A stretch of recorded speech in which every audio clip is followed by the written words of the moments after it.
menjatuhkan pidana kepada yang terdakwa Harvey Muiz dengan pidana penjara selama 20 tahun. PN Jakarta Pusat atas nama Kementerian Hukum Tetap, maka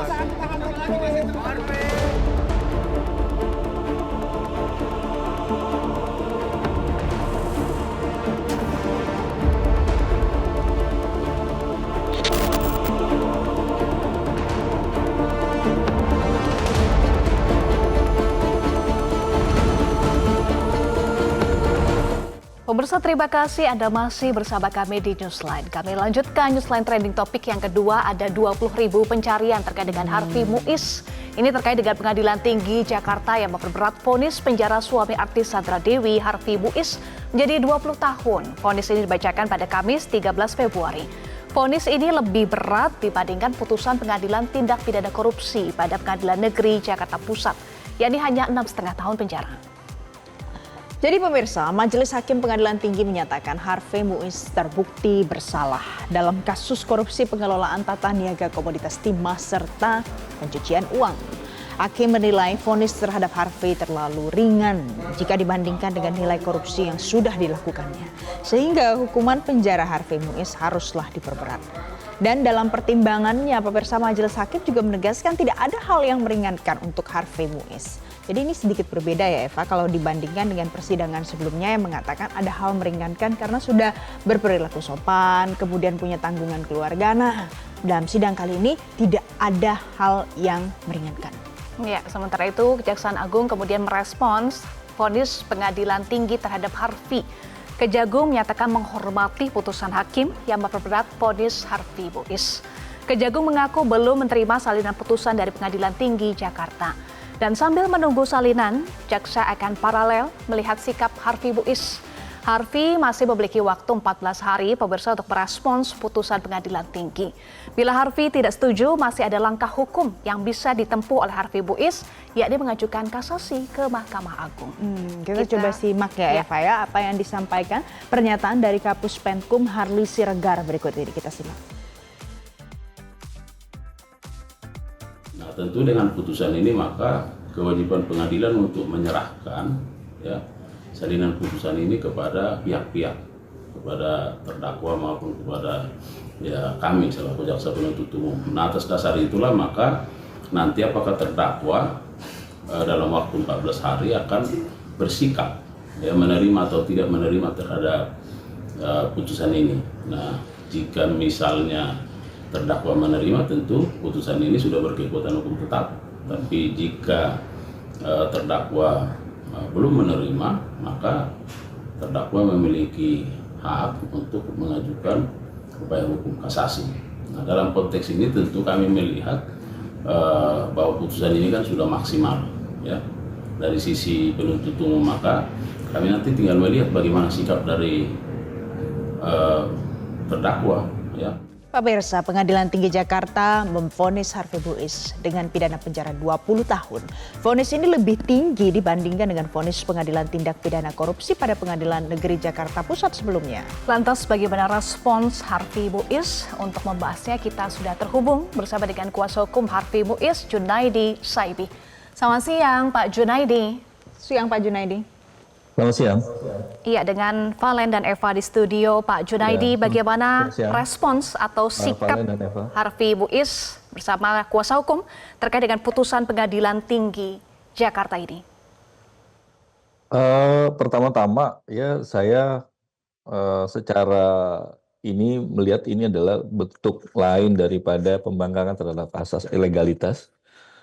Yang kedua, saya tidak melihat bahwa hakim betul-betul memperhatikan tentang bukti persidangan. Padahal seharusnya PT itu adalah juga keperpanjangan daripada yang kita sebut sebagai pengadilan fakta juga ya.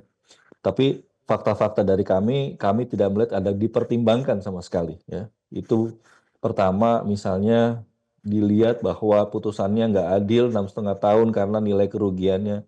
Nilai kerugian yang Pak Hakim lihat itu nilai kerugian yang mana? Nilai kerugian 271T itu cuma angan-angan, itu nggak ada. Jadi nggak bisa dibuktikan oleh jaksa pun dalam persidangan tingkat pertama Pak Hakim. Jadi Dan selama proses ini juga banding saya lihat juga ini terkesan sangat terburu-buru ya. Berkas segera dikirim tuh.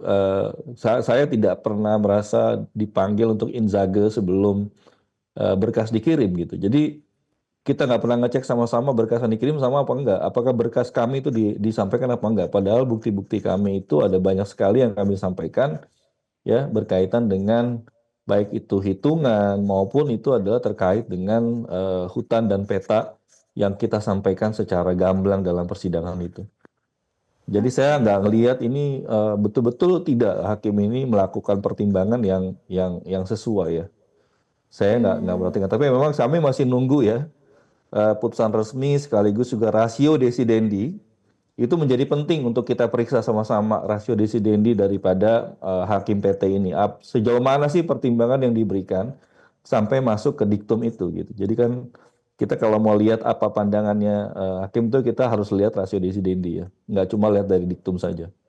Begitu untuk sementara Jadi dari sekarang saya. masih Tapi kalau dari menunggu. saya sih saya kecewa ya. Sama bentuk putusannya yang ini adalah bentuk lain saya melihat ya Majelis Hakim PT ini berada pada posisi dikalahkan oleh rasio populis, jadi rasio legisnya nggak main. Jadi Anda kecewa dengan hasil putusannya, tapi kalau dari langkah hukum selanjutnya yang akan dilakukan, apakah akan lanjut kasasi atau bagaimana? Ini kan masalah kasasi kan masalah hak ya. Kami belum sampai mendiskusikan lebih detail dengan Harvey. Tapi kalau melihat posisi ini ya kami akan sarankan untuk dilakukan upaya hukum ya. Tapi kan upaya hukum itu menjadi haknya daripada Harvey. Ya, tapi tugas kami adalah memberikan advice bahwa ini ada hal yang tidak adil secara legalitas ya. Padahal dalam persidangan sudah jelas tentang pasal 14 ya bahwa itu tidak boleh ya menggunakan pasal korupsi ketika undang-undang lain itu tidak menyebutkan bahwa ini dapat pidana korupsi. Itu pasal 14 sangat jelas sekali membentuknya itu ya. Makanya lex systematis specialitate itu berlakunya di situ.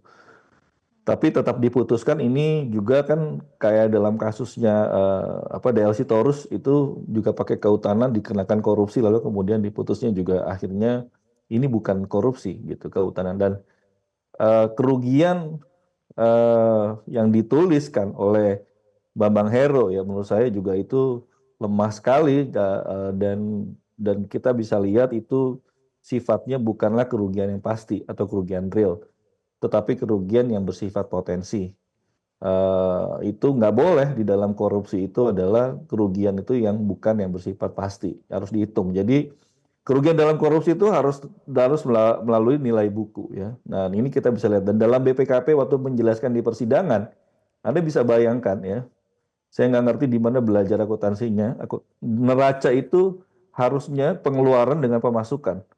Ya, jadi yang dihitung sama PKP cuma pengeluarannya ya, tapi pemasukannya nggak pernah ada dalam hitungan neracanya. Jadi gimana mungkin bisa ngitung neraca rugi laba kalau cuma dihitung duit yang keluar, duit yang masuk nggak dihitung, padahal itu jadi pengurangnya gitu. Dan di dalam persidangan juga kami menyampaikan dalam laporan keuangan PT Timah 2019 justru kerjasama smelter ini menghasilkan keuntungan 233 miliar. Terus kerugiannya yang mana gitu? Nah ini kan nggak mungkin juga di lain nggak pernah tahu soal hal ini gitu. Tapi di persidangan tuh kami sampaikan mengenai bukti ini bahwa malah memberikan keuntungan bagi PT Timah. Baik, Pak Junaidi, masih ada waktu sekitar 14 hari ya untuk menentukan proses hukum berikutnya. Saat ini di mana klien Anda Harvey Muiz ditahan, Pak Junaidi? Masih di rutan ya, saya juga belum bertemu lagi ya, tapi tim saya yang akan berkomunikasi dengan Pak Harvey. Baik, jadi masih akan berkomunikasi. Saya belum. Oke, masih akan berkomunikasi antara kuasa hukum dan juga Harvey Muiz terkait dengan putusan dari Pengadilan Tinggi Jakarta ini. Terima kasih Pak Junaidi Saibih, kuasa hukum Harvey Muiz sudah bergabung bersama kami di Newsline. Terima kasih Pak Junaidi. Jelajahi cara baru mendapatkan informasi. Download Metro TV Extend sekarang.